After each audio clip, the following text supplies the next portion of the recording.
Hello friend, સ્વાગત છે તમારું માય સ્ટડી યુટ્યુબ ચેનલમાં. આજે આપણે રેલવે ગ્રુપ ડીની એક્ઝામના લગતા વિજ્ઞાન અને ટેકનોલોજીના ટોપ 20 MCQ સોલ્વ કરીશું. તો શરૂઆત કરીએ પ્રથમ પ્રશ્નથી. નીચેનામાંથી શેના વધતા દબાણને ઇન્ટ્રાઓક્યુલર પ્રેશર કહેવામાં આવે છે? આંખના, કાનના, મગજના કે દાંતના? નીચેનામાંથી શેના વધતા દબાણને ઇન્ટ્રાઓક્યુલર પ્રેશર કહેવામાં આવે છે? તો સાચો જવાબ છે આંખના વધતા દબાણને ઇન્ટ્રાઓક્યુલર પ્રેશર કહેવામાં આવે છે. માનવ આંખમાંથી નીકળતા આંસુનું નિયમન કોણ કરે છે?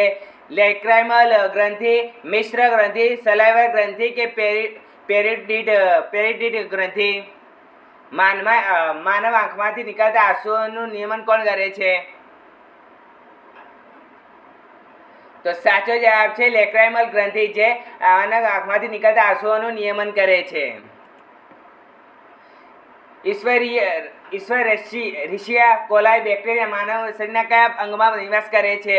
યકૃત, નાનું આંતરડું, મોટું આંતરડું કે ફેફસા? ઇશ્વરેશિયા કોલાઈ બેક્ટેરિયા માનવ શરીરના કયા અંગમાં નિવાસ કરે છે? તો સાચો જવાબ છે મોટા આંતરડામાં માનવ શરીરના અંગમાં નિવાસ કરે છે. અત્યાર સુધીમાં આધુનિક આવર્ત કોષ્ટકમાં કેટલા તત્વો છે?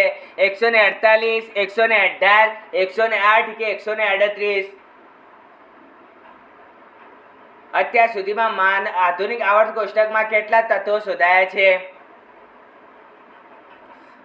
તો સાચો જવાબ છે 118 તત્વો શોધાયા છે આવર્ત કોષ્ટકમાં અત્યાર સુધીમાં. નીચેનામાંથી કયું ખડકનું ઉદાહરણ નથી? ગ્રેનાઇટ, ડામર, શિસ્ટ કે બેસાલ્ટ? નીચેનામાંથી કયું ખડકનું ઉદાહરણ નથી? તો સાચો જવાબ છે ડાંબર, જે ખડકનું ઉદાહરણ નથી, જ્યારે ગ્રેનાઇટ, શિલ્ટ અને બેસાલ્ટ જે ખડકના ઉદાહરણ, જ્યારે ડામર એ ખડકનું ઉદાહરણ નથી. સામગ્રીની પ્રતિકારકતા નીચેનામાંથી કયા પરિબળ પર આધાર રાખે છે? તાપમાન, લંબાઈ, પ્રતિકાર કે એક પણ નહીં? સામગ્રીની પ્રતિકારકતા નીચેનામાંથી કયા પરિબળો પર આધાર રાખે છે?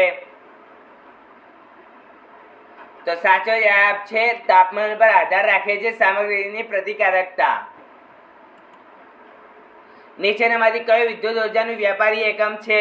કેલેરી, વોટ સેકન્ડ, કિલોવોટ કલાક કે જૂલ? નીચેનામાંથી કયું વિદ્યુત ઉર્જાનું વ્યાપારિક એકમ છે? તો સાચો જવાબ છે કિલોવોટ કલાક, જે વિદ્યુત ઉર્જાનું વ્યાપારી એકમ છે. રક્ષક કોષો પ્રક્રિયામાં સામેલ હોય છે?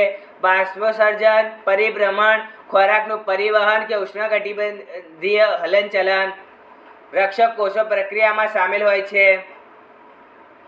તો સાચો જવાબ છે બાષ્પોત્સર્જન, જે રક્ષક કોષોના પ્રક્રિયામાં સામેલ હોય છે. કેલેન્ડર વર્ષમાં કયા દિવસને દુર્લભ રોગ દિવસ તરીકે ઓળખવામાં આવે છે? 18 ફેબ્રુઆરીને, 28 માર્ચને, 28 ફેબ્રુઆરીને કે 8 ફેબ્રુઆરીને?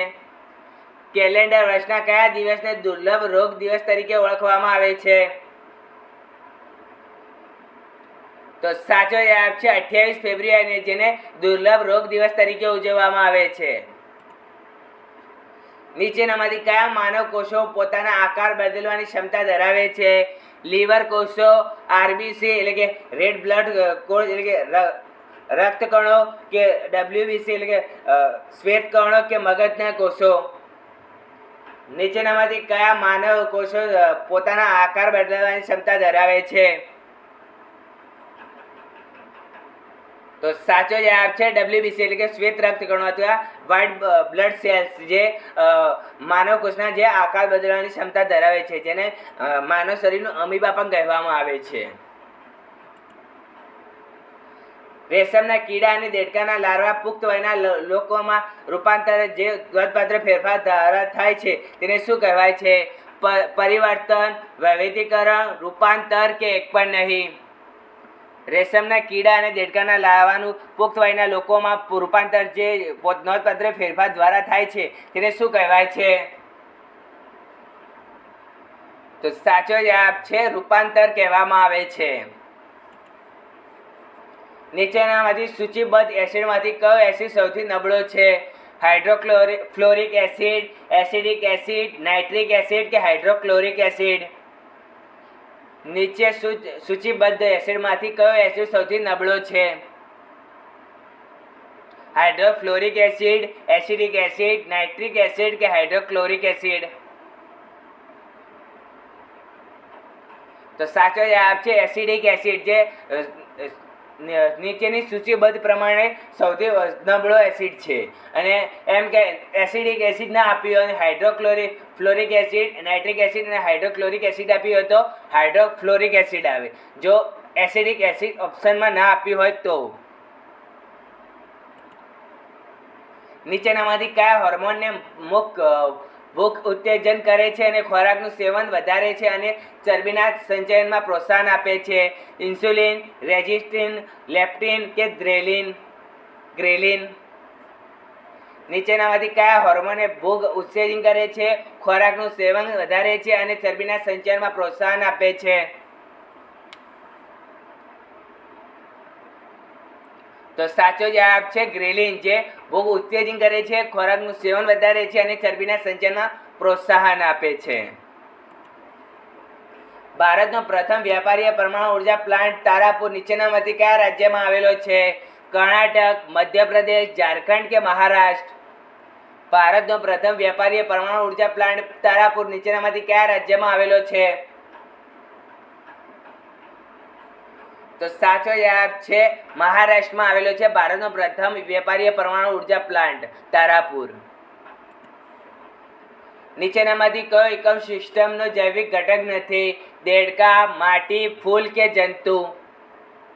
નીચેનામાંથી કયો ઇકોસિસ્ટમ એટલે કે પારિસ્થિતિક તંત્રનો જૈવિક ઘટક નથી?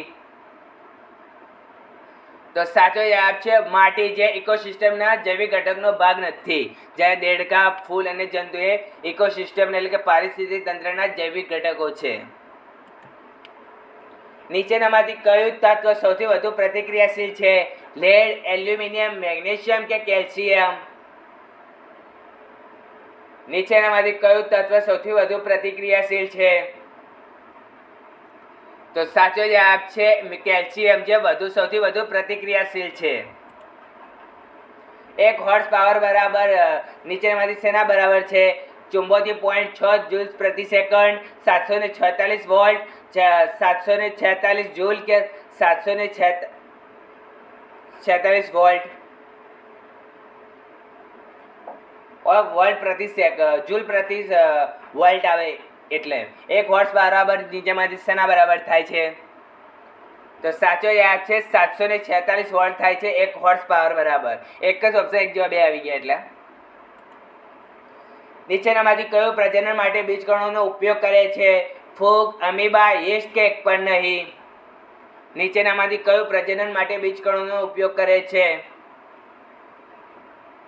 તો સાચો જવાબ છે ફૂગ, જે પ્રજનન માટે બીજકણોનો ઉપયોગ કરે છે. થાઇરોઇડ ગ્રંથિ ક્યાં આવેલી હોય છે? ગળામાં, મગજના તળિયામાં, ડાબા ફેફસાના નીચેના જઠર પાસે કે ઇરોસ્થિના નીચે? થાઇરોઇડ ગ્રંથિ ક્યાં આવેલી હોય છે? તો સાચો જવાબ છે ગળામાં આવેલી હોય છે થાઇરોઇડ ગ્રંથિ. મોબાઈલની બેટરીમાં મુખ્યત્વે શેનો ઉપયોગ થાય છે? હિલિયમ, કાર્બન, બોરોન કે લિથિયમ? મોબાઈલની બેટરીમાં મુખ્યત્વે શેનો ઉપયોગ થાય છે?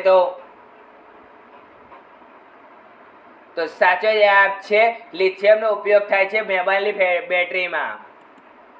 આ સાથે આપણે વિજ્ઞાન અને ટેકનોલોજીના 20 MCQ સોલ્વ કરી દીધા. તમને વિડીયો ગમ્યો હોય તો વિડીયોને લાઇક, શેર અને સબસ્ક્રાઇબ કરો. મળે છે. બાય.